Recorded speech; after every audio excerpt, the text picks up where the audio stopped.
botar rapidinho só daqui, ó. Pronto. O que que a gente precisa, o que que nós precisamos saber então para resolver os problemas de força em trajetória circular? O princípio fundamental da dinâmica, né, que diz que a força resultante ela vai aparecer toda vez que você tiver uma aceleração, e a força resultante ela é diretamente proporcional à aceleração, sempre apontando para a mesma direção e sentido, isso é importante. Então, se a aceleração está para a direita, a força resultante também vai estar para a direita. Se a aceleração está para o centro, a força resultante também vai estar para o centro, ok? Isso é importante. Depois, precisamos saber que existe uma aceleração centrípeta, como o nome já diz, ela sempre aponta para o centro, ok? Ela muda a direção da velocidade. E existe uma aceleração também tangencial, o nome já diz tudo, ela é tangente à trajetória, ela é responsável por mudar o quê? O valor da velocidade. Tudo isso nós já vimos. Relação entre a velocidade angular e linear, que é V igual a ômega R, que é outra coisa importante. Lembra que nós discutimos? Quanto maior o raio, quanto maior for o raio, maior vai ser a moção. A velocidade angular é constante, quando você aumenta o raio, você aumenta a velocidade linear, ok? Em um movimento circular, como ele tem aceleração centrípeta, então vai aparecer essa chamada resultante centrípeta, ok?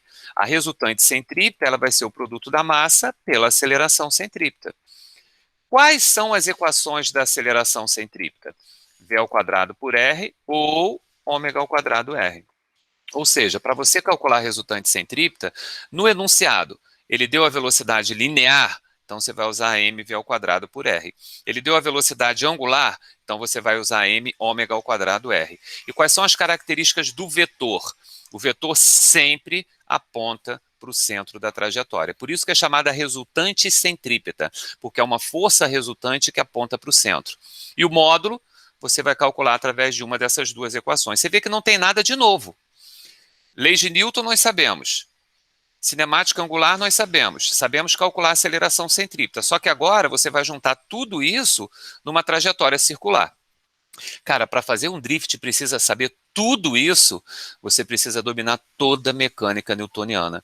Para você resolver problemas de força em trajetória circular, você tem que dominar muito bem a cinemática escalar, a cinemática angular, leis de Newton e conservação de energia em algumas situações. Então, por exemplo, no movimento, um avião fazendo a curva, um pássaro fazendo a curva, você tem a cinemática angular, você tem resultante centrípeta. Um carro fazendo uma curva, só faz curva porque o atrito é a resultante centrípeta. Um pêndulo oscilando no movimento circular. No ponto mais baixo, por exemplo, e nesses pontos em que ele está se movendo, existe uma resultante centrípeta. No globo da morte, ou no globo da morte indiano, que eu já mostrei para vocês, existe uma resultante centrípeta. Então, em todo movimento circular, você tem que se ligar nisso.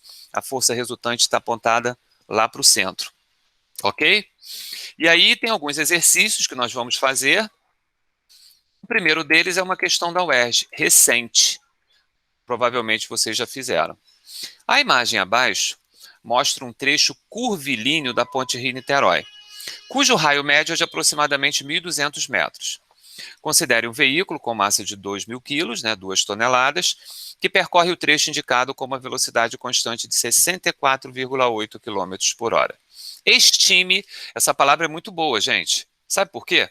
Porque quando ele fala estimar, significa que você pode fazer uma aproximação, pode dar um número aproximado para ele. Toda vez que ele pede estimar, ele não quer o valor exato.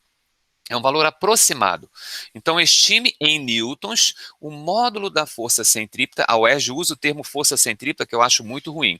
Jamais você vai ouvir eu falando força centrípeta, a não ser quando estiver lendo. Por quê? Qual o seu nome?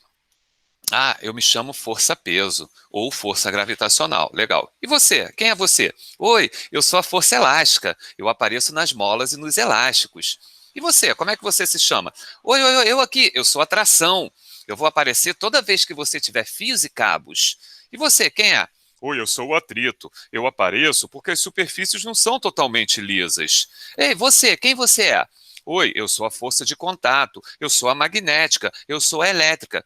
Gente, Não existe nenhuma força em que, se você chegar para ela e perguntar assim, oi, quem é você? Eu sou a força centrípeta. Não, não, não, não, não. Não rola.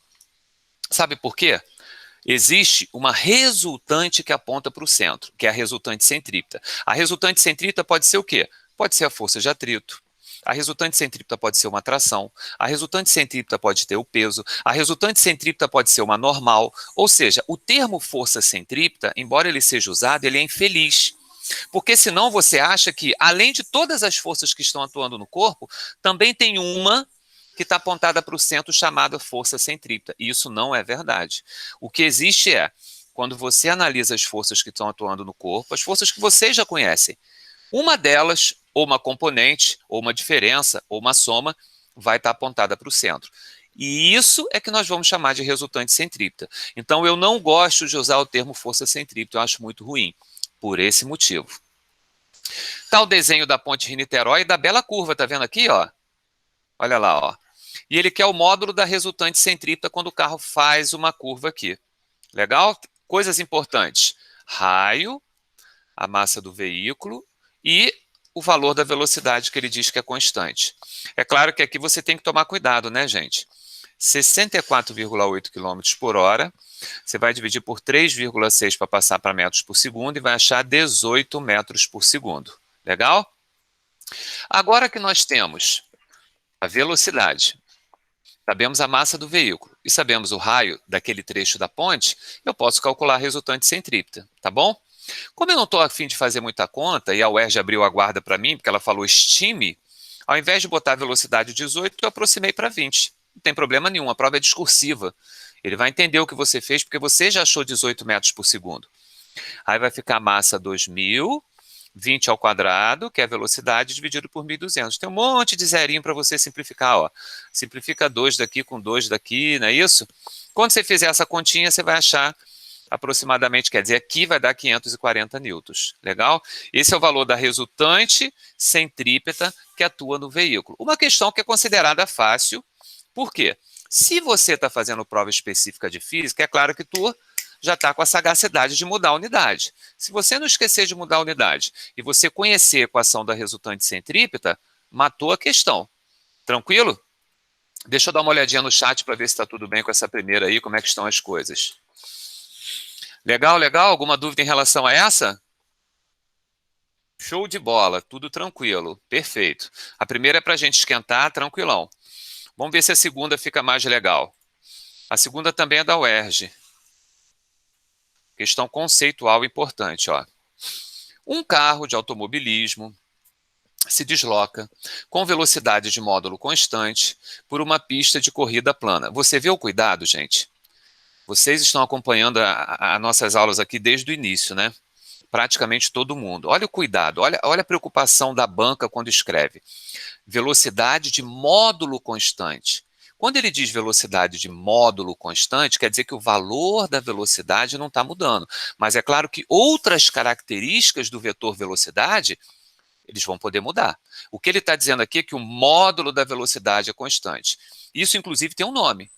Todo movimento em que o módulo da velocidade é constante é chamado de movimento, você já deve ter respondido aí, uniforme. Então, aqui nós temos o movimento uniforme. A figura abaixo representa a pista vista de cima, destacando 4 trechos, AB, BC, CD e DE. A força resultante que atua sobre o carro é maior que zero nos seguintes trechos. Quer dizer, em que trechos existe uma força resultante? Essa questão é uma questão boa. Eu acho que as provas de física deveriam vir com as questões assim, ó, conceituais, né, para valorizar justamente isso. Olha aqui os trechos que ele está dando. Primeiro trecho AB, que é esse trechinho aqui, ó. Deixa eu botar aquele negocinho aqui, ó. Tá meio clarinho, mas o trecho AB, gente, é uma reta, ó. Tá bom? Ele está mostrando também o trecho BC. O trecho BC é uma das curvas do circuito. Depois o trecho CD. O trecho CD é uma reta.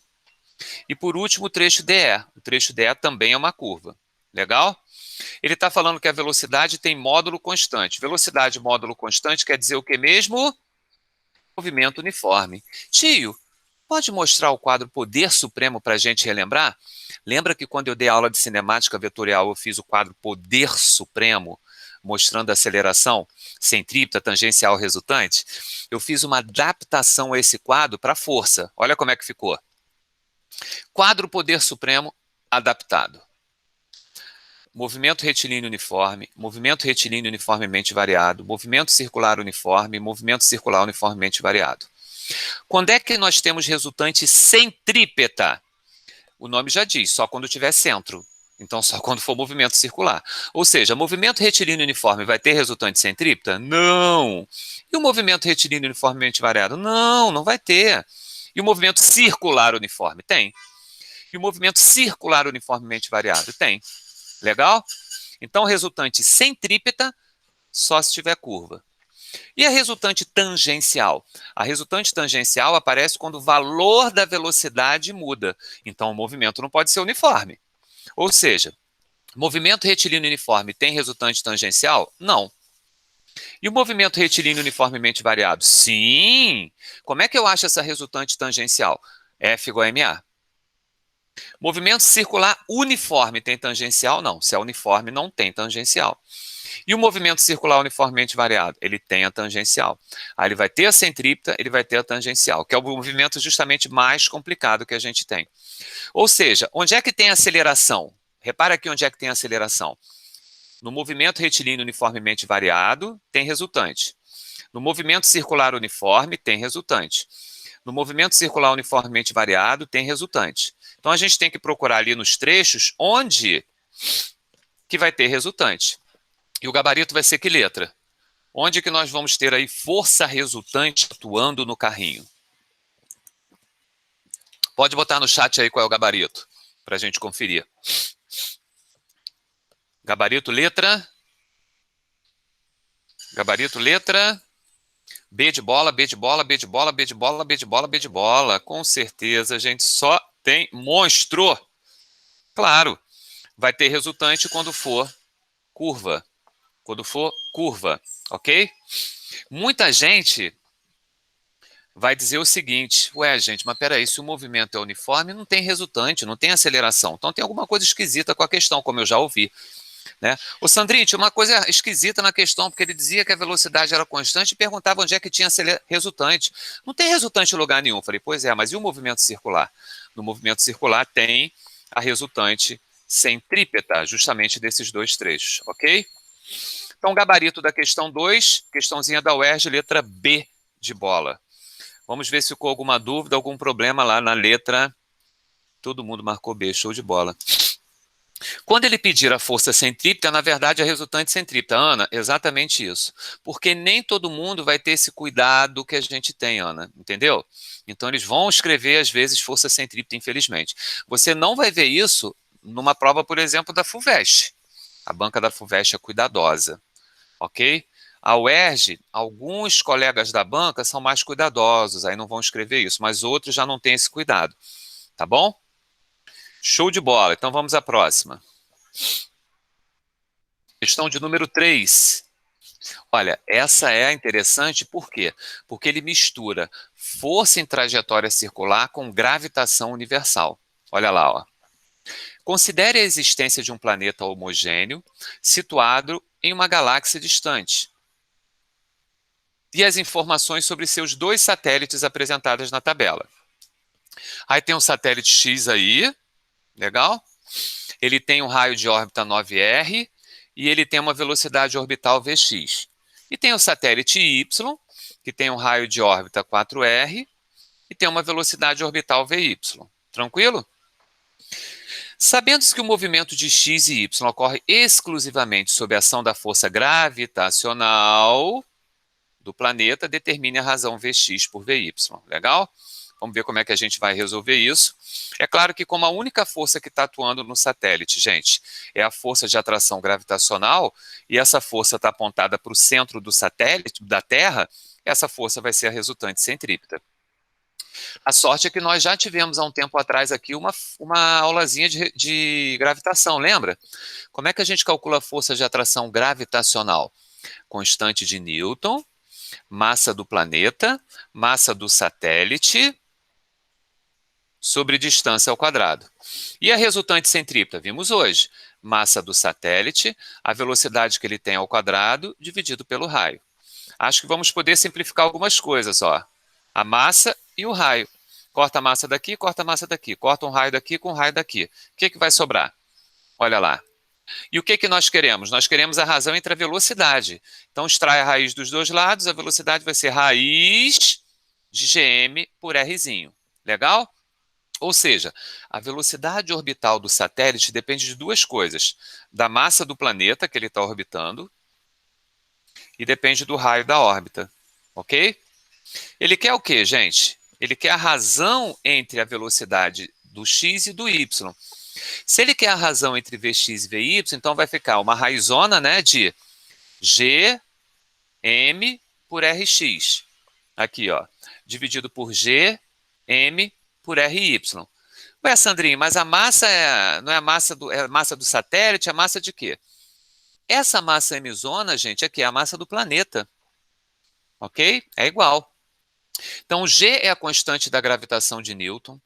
O M é a massa do planeta. A única coisa que vai mudar é o Rx e o Ry. Então, aqui, provavelmente, a gente também vai poder simplificar o Gm com Gm. O que vai sobrar aí para a gente? Vx por Vy é igual a raiz quadrada de Ry por Rx. Opa, volta aí. O Rx estava em cima. Por que aqui ficou embaixo? Olha só, cuidado. Quando você simplifica aqui, vai ficar 1 sobre Rx dividido por 1 sobre Ry. Repete a primeira e multiplica pelo inverso da segunda. Então, o Ry sobe. Então, Vx por Vy vai ser a raiz quadrada de Ry por Rx. Como ele disse no enunciado que Ry vale 9 Rs e o Rx vale 4 Rs, quando você extrair a raiz quadrada, quer dizer, o raio você corta, raiz de 9 vale 3 e raiz de 4 vale 2. Então, Vx por Vy é igual a 3 meios, a razão entre as duas velocidades. Vamos dar uma olhada no chat como é que tá. Entenderam essa daí, gente? Você vê, nós vimos já a força resultante centrípeta como sendo a força que atua quando o carro faz uma curva, por exemplo, na ponte Rio-Niterói, ou o carro faz uma curva lá num trecho de uma corrida.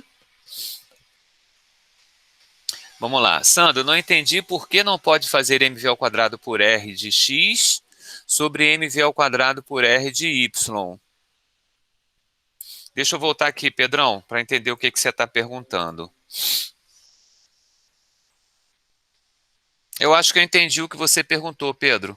Mas olha só, por que eu não posso fazer... O Pedro perguntou assim, a pergunta dele foi boa. Por que eu não posso fazer mv ao quadrado sobre r de um por mv ao quadrado sobre r de outro? Porque repara uma coisa. Quando você faz isso, você está considerando que é como se a resultante centrípeta fosse igual. E a resultante centrípeta, entre eles, Pedro, não é igual. Porque eles estão em localizações diferentes. Eles vão ter velocidades diferentes. E se você pega um número e divide pelo outro, você não vai ter uma igualdade, porque ele quer Vx por Vy. Se você coloca, olha o que você colocou aqui, ó. Se você coloca mv ao quadrado por rx dividido por mv ao quadrado por ry, você vai cortar o m com m. E como é que você vai achar a razão entre as velocidades se você não tem uma igualdade? Você precisa ter uma igualdade, né? Você precisa ter uma equação para descobrir a razão igual a alguma coisa. Senão você só tem uma razão. Aí você não consegue descobrir. Tá entendendo, Pedro, o que eu estou falando?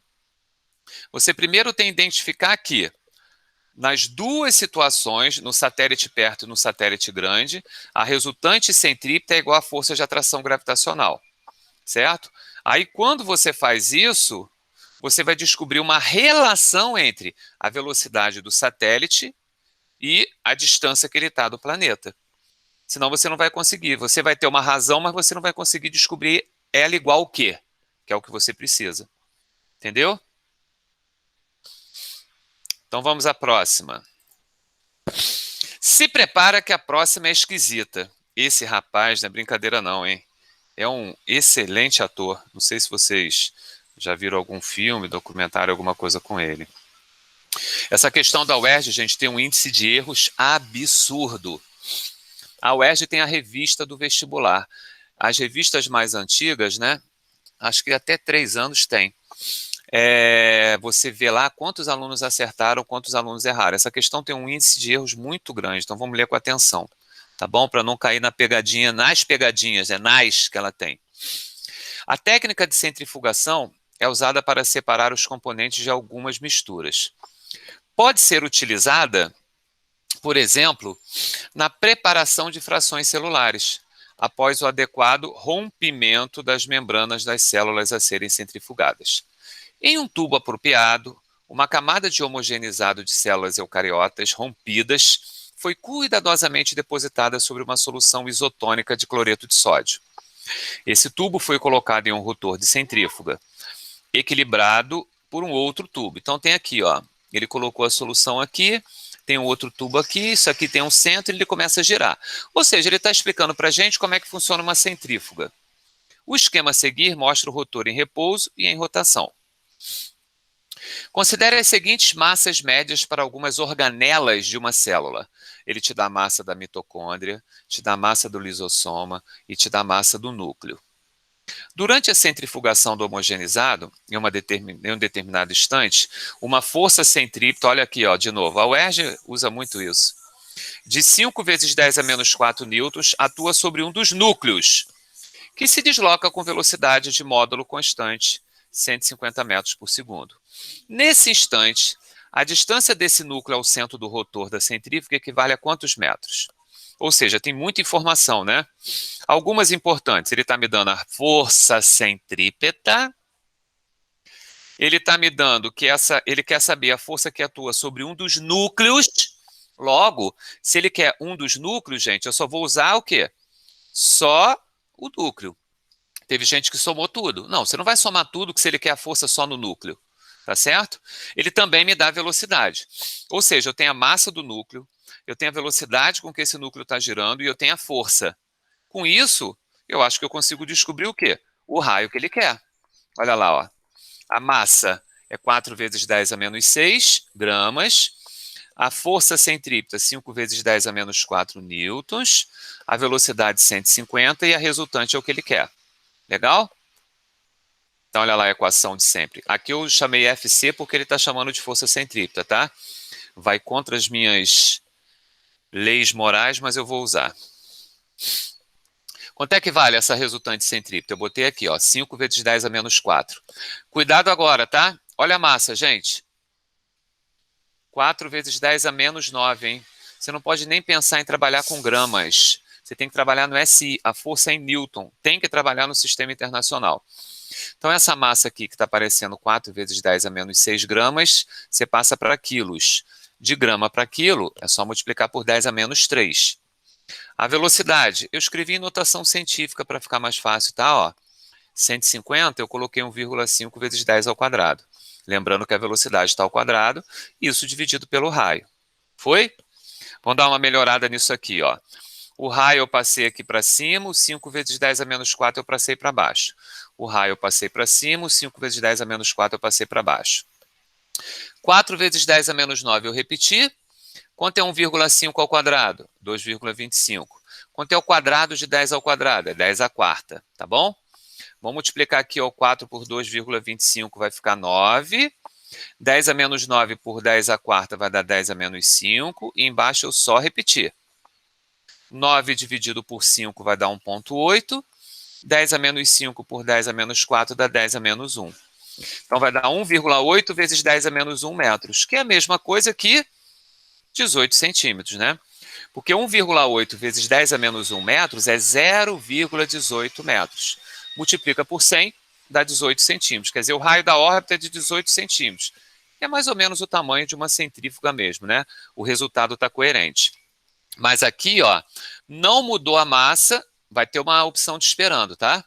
Se você somar as massas, não perceber que é só do núcleo, vai ter uma opção de esperando, tá bom? Então tem que tomar cuidado com tudo isso, para não dar mole nessa questão. O Rafael, quando eu não botar as opções, ela é específica. Tipo, essa da razão entre Vx e Vy é específica, e a da ponte Rio-Niterói é específica.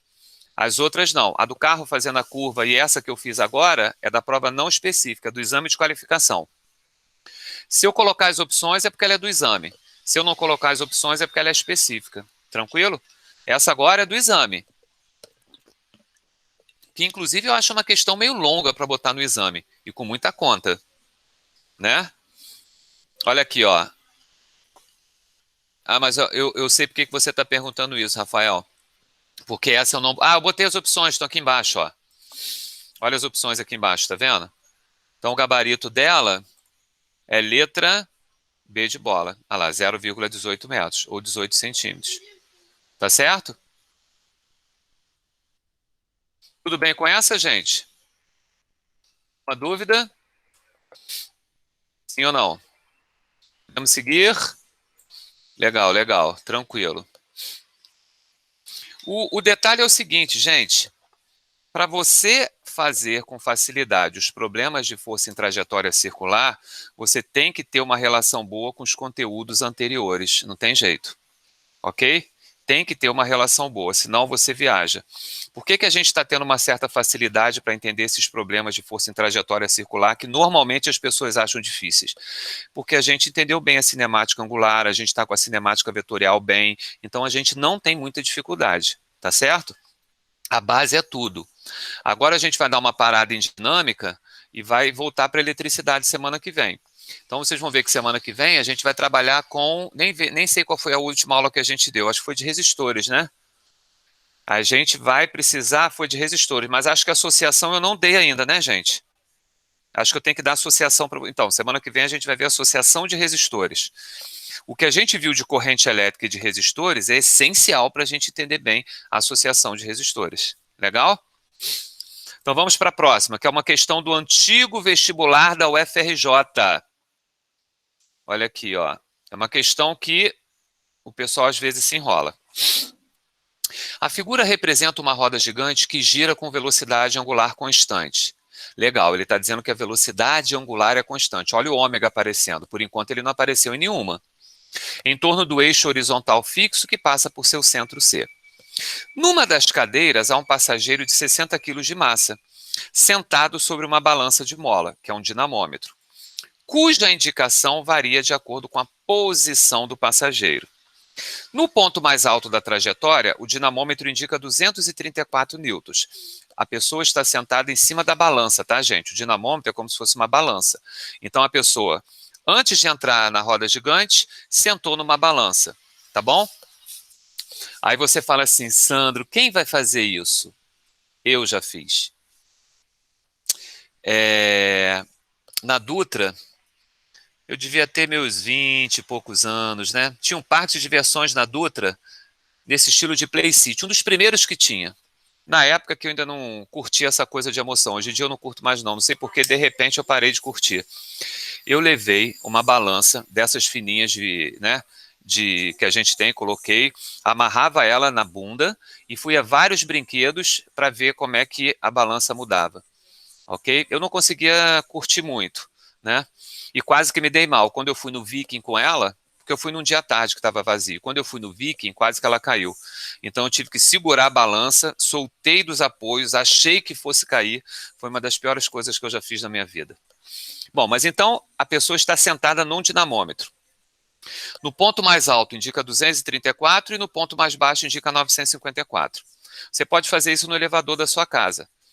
Né, do seu prédio. Escolhe um horário que está todo mundo dormindo para você não passar vergonha, bota lá a balança e aperta. Aperta para subir, para descer, que você vai ver que a indicação vai mudar. Considere a variação do comprimento da mola desprezível quando comparada ao raio da roda.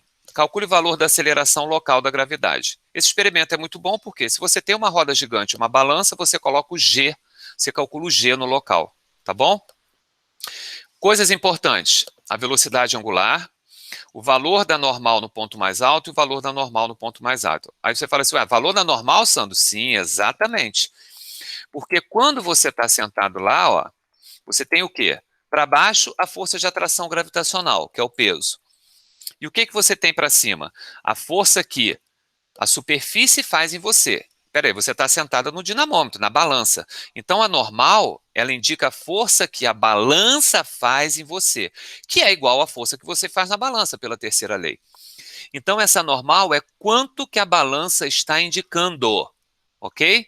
Que não necessariamente é igual ao seu peso. Se eu estiver agora sentado, parado em cima de uma balança, né, sem encostar os pés no chão, a balança vai indicar o meu peso. Mas se eu estou acelerado, isso não vai acontecer. Eis o centro, aqui, ó, tá bom? E lembrando que nesse caso a resultante centrípeta vai estar apontada sempre para o centro da trajetória. Então aqui eu vou ter que analisar duas posições, né, gente? Primeiro no ponto mais alto. Pensa a moça aqui, ó, a menina aqui nesse ponto. O centro está aqui embaixo. Se o centro está para baixo, a força-peso ela tem que ser maior do que a força normal, para a resultante estar para baixo. Então vai ficar peso menos normal no ponto mais alto é m ômega ao quadrado r. Então essa aqui é a força resultante no ponto mais alto. No ponto mais alto, o centro está aqui. Então, peso é a força que está para o centro. O peso vai ter que ser maior do que a normal. Então, a resultante vai ser peso menos normal. No ponto mais baixo, olha para a posição 5. Qual é a força que vai estar apontada para o centro, gente? A que vai estar apontada para o centro é a normal. Então, a normal vai ter que ser maior do que o peso. Então, como é que vai ficar a equação aqui embaixo? Normal no ponto mais baixo menos o peso é igual a m ômega ao quadrado r. Legal? Deixa eu ver se o pessoal entendeu essas duas equações aqui. Entenderam essas duas equações? Sim? Essas duas equações são as equações especiais, são as principais. Porque olha onde é que está o centro e lembra que a força maior tem que estar apontada sempre para o centro. Foi? Maravilhoso. Agora, você repara uma coisa interessante. A massa não muda, porque é a mesma pessoa. Ele falou que a velocidade angular é a mesma, a roda gigante tem o mesmo raio. Ué, gente, então P menos a normal em A tem que ser igual a normal em B menos o peso. Olha lá, ó. Chegamos nessa igualdade, que vai ser maravilhosa. Quando você pega essa igualdade, olha lá, ó. Quanto é que vale a normal no ponto mais alto? Ele deu 234 newtons. Quanto é que vale a normal no ponto mais baixo, que é a indicação da balança? Ele deu 954 newtons. Então, a gente pode substituir. Ou seja, peso menos 234 é igual a 954 menos o peso. Troca de lado o peso, troca de lado 234, 2 vezes o peso é 1.188. Peso, gente, é massa vezes gravidade. Quanto é que vale a massa? 60. A gravidade, não sei. A gravidade não é 10. Ele pediu para a gente achar a gravidade. Então, quanto vai ser a gravidade? 1.188 dividido por 120, que é 2 vezes 60. Essa continha vai dar quanto? 9,9 metros por segundo ao quadrado. Gente, exatamente 9,9. Sandrinho, posso aproximar para 10? Não, não, não, não, não. Deixa 9,9. Você fez tudo de forma perfeita, bonitinho. Você achou 9,9. Isso aí é como se fosse um número exato, ok? Não aproxima para 10, senão vai ficar feio. G é igual a 9,9 metros por segundo ao quadrado. Esse é o gabarito oficial que o FRJ liberou. Uma questão de uma prova específica da UFRJ, ok? Que não é uma questão impossível, mas não é uma questão fácil, porque você precisa ter essa relação boa aqui para calcular a resultante centrípeta no ponto mais alto e a resultante centrípeta no ponto mais baixo. Deixa eu dar uma olhada no chat. Fala, Raquel. A gravidade você não sabe. Diz aí, Raquel, qual a dúvida?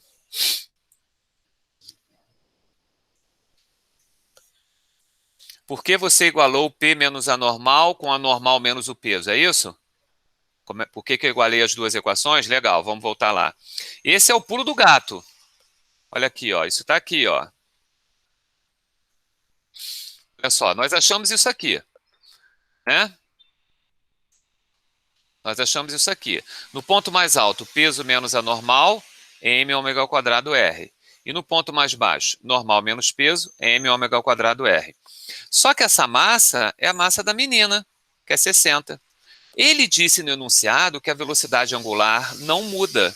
A velocidade angular da roda gigante é a mesma. E a roda gigante também não vai mudar o raio. Ou seja, esse lado direito aqui é igual ao lado direito aqui. Então você pode igualar essas duas equações. Na verdade, elas são iguais. O peso menos a normal em A tem que ser igual a normal em B menos o peso. Ou seja, em todos os pontos, olha aqui, ó, 1, 2, 3, 4, 5, 6, 7, 8, olha que interessante. Em todos os pontos da roda gigante, como a massa dela é igual, a velocidade angular é igual e o raio da roda gigante é igual, quer dizer que a resultante centrípeta ela tem sempre o mesmo valor em todos os pontos. É claro que a direção e o sentido vai mudar, mas ela vai ter o mesmo valor em todos os pontos da roda gigante. Entendeu? Vê se foi lá, Raquel. Legal, legal. Rayane, tá por aí, Rayane? Legal. Entendeu a solução, Rayane? Legal? Show, show, show. Maravilha. Rayane vai pegar, vai fazer. Foi você, Rayane, que falou comigo que vai fazer Imita também? Não, não. Alguém falou comigo que ia fazer Imita. Gente, podemos passar para outra, que é uma questão do Enem. Tudo bem com essa? Legal, legal? Show. Então vamos para a última questão, que é uma questão do Enem, também uma questão perigosa, perigosa. O Enem de 2009. Olha lá, ó. O Brasil pode se transformar no primeiro país das Américas a entrar no seleto grupo das nações que dispõe de trens-bala. O Ministério dos Transportes prevê o lançamento do edital de licitação internacional para a construção da ferrovia de alta velocidade Rio-São Paulo. A viagem ligará os 403 quilômetros entre a central do Brasil, no Rio, e a Estação da Luz, no centro da capital paulista, em 1 hora e 25 minutos. Legal. 403 quilômetros em 1 hora e 25 minutos. Legal? Um exemplo aí de um trem-bala fazendo uma curva, né? A grande preocupação do trem-bala, gente, o engenheiro tem que ter mais cuidado é justamente no momento da curva. Alta velocidade, ele fazendo a curva, pode dar problema. Então, devido à alta velocidade, um dos problemas a ser enfrentado na escolha do trajeto que será percorrido pelo trem é o dimensionamento das curvas. Considerando-se que uma aceleração lateral confortável para os passageiros e segura para o trem seja D. Cuidado, hein? Não é 0,1 grama, não, é 0,1 G. Ou seja, 1/10 da aceleração da gravidade. Sabe quando o carro está fazendo a curva e você faz isso assim, ó? É porque está maior do que o confortável. O confortável é até 0,1 G. Ou seja, faz a curva e você não sente tanto o efeito da curva. Em que G é a aceleração da gravidade, né? Considerando 10. A velocidade do trem se mantém constante. Legal. Em todo o percurso. Seria correto prever que as curvas existentes no trajeto deveriam ter raio de curvatura de quanto? Então, ele quer o raio que deveria ter a curva para que esse trem, que viaja com uma velocidade alta, quando fizer a curva, seja de forma confortável para quem está lá dentro. E seguro também. Então, aceleração 0,1 G, não esquece. A velocidade tem valor constante e a gente quer achar o raio. Ok? Então, o que a gente precisa? Bom, ele deu a aceleração. Como é que eu sei que essa aceleração é centrípeta, gente? É a aceleração na curva, é a aceleração lateral que ele disse. A velocidade ele não deu diretamente, mas acho que a gente pode descobrir. E o raio é a minha interrogação. Ou seja, vamos em busca da velocidade, ok? A velocidade é o nosso objetivo. Olha lá, ó. Ele falou que o trem vai percorrer 403 km em 1 hora e 25 minutos. Ou seja, velocidade é ΔS por ΔT. ΔS, 403 quilômetros. Passei para metros, tá? Para a resposta final ficar em metros por segundo. 1 hora e 25 minutos, vamos lá. 1 hora tem 60 segundos, 1 hora tem 60 minutos. Mais 25 minutos vão ser 85 minutos. Quando você passa isso para segundos, você multiplica por 60. Legal? Então vai ficar 403 vezes 10 ao cubo sobre 85 vezes 60. Quanto vai dar isso aqui? É claro que eu aproximei, né, gente? 4,03. Eu botei 4. E ficou 4 vezes 10 à quinta, né? Porque aqui é como se fosse 400. E essa continha aqui dá aproximadamente 5.000. Quando você faz 4 por 5, dá 8. Não, desculpa, 4 por 5 dá 0,8. E 10 à quinta por 10 ao cubo dá 10 ao quadrado. Então vai dar 0,8 vezes 10 ao quadrado, que vai dar aproximadamente 80. Gente, não vai dar um valor exato quando você fizer essa continha, mas é um valor aproximado, ok? Deixa eu voltar aqui rapidinho. Olha lá, ó. Aproximadamente, gente, falou aproximadamente, olha a distância, 80, 430, 800, 1.600, 6.400, ou seja, aproxima, que você não vai errar. Os números estão muito distantes, ok? Fica tranquilo em relação a isso. Ou seja, achamos a velocidade, agora a gente pode ir para a aceleração, para a equação da aceleração centrípeta. A aceleração centrípeta vale 0,1 vezes g, a velocidade vale 80, então vai ficar 80 ao quadrado, isso dividido pelo raio. Sobe com raio, desce com isso aqui. 0,1 vezes 10 dá 1. E quanto é 80 ao quadrado, gente? 6.400 metros. Como é que eu sei que eu estou em metros? Porque você está trabalhando com o sistema internacional. E o sistema internacional, a sua resposta tem que ser em metros, ok? Então, recapitulando, achamos a velocidade, peguei a distância, 403 mil metros, e dividi pelo tempo, 85 minutos vezes 60. Passei para a notação científica, essa conta dá aproximadamente 80, pode fazer aproximadamente aqui, porque a distância entre as respostas é muito grande. A aceleração, ele falou que é 0,1 da gravidade, a velocidade vale 80 e o raio é o nosso objetivo. Sobe com raio, desce com 1. 80 ao quadrado, 6.400. Vamos ver se está ok, se está tudo bem com essa questão do Enem, que também teve um índice de erros meio alto por causa dessas continhas que a gente estava fazendo aí. Tranquilo, né, Rafael, Mariana, Júlia, Manu, Rayane. Gente, show de bola. É boa sim. Legal, legal. Olha só, gente. Na semana que vem, quando chegar no finalzinho da aula da semana que vem, eu vou disponibilizar um link para vocês aqui, que ao longo da semana eu faço. E aí, nesse link, vocês vão clicar e vão para um Google Formulário. E aí eu vou botar lá, como se fosse um simuladozinho para vocês, com 10 questõezinhas múltipla escolha, para você fazer, e aí, sem prazo, ou dou uma semana, alguma coisa assim, para você fazer quando você tiver um tempinho. Vou valorizar questões conceituais, e aí depois a gente tira uma aula para tirar dúvida, ok? E aí eu boto nesse Google Formulário aqui algumas questões de assuntos que nós já trabalhamos antes. Sim? Tudo tranquilo? Tudo bem? Força em trajetória circular? Show de bola. Isso, aí a gente faz como se fosse um simulado, sem pressão, sem estresse. Aí você pode ir fazendo aos poucos, eu acho que até consigo botar ele para você fazer aos poucos, sim. Eu consigo botar na configuração para você fazer aos poucos, sem problema. E na semana que vem, nós vamos ter a nossa aula de associação de resistores, ok? Show de bola? Deixa lá, porque eu acho que eu botei uma frase, aquela frase que eu gosto para terminar a aula para vocês. Agradecer muito a presença de vocês aqui e que nunca nos falte a esperança de dias melhores, né? Os dias melhores sempre vêm. Você passa por momentos difíceis, por momentos ruins, mas depois, gente, ó, é que nem o tempo, né? Já viu isso? Às vezes acontece isso. Você acorda, hoje, por exemplo, aqui eu estava olhando, o tempo estava feio, cinza, nublado, agora eu já estou vendo azul, já estou vendo o céu bonito. Daqui a pouco eu vou pedir o meu franguinho assado para comer, aquele franguinho top. Só para me deixar com vontade, né, Sandro? Ah, mas você comprou, no domingo você comprou o franguinho que eu vi, hein? Exatamente, o frangão. E o frangão que eu peço aqui, gente, não é brincadeira não, ele é maravilhoso. Ele é feito na brasa, aí vem com aquela linguicinha ainda, com arrozinho, cara, é com feijão, sacanagem isso, tá? arroz, feijão e batatinha frita ainda. Gente, um excelente final de semana para vocês, tá bom?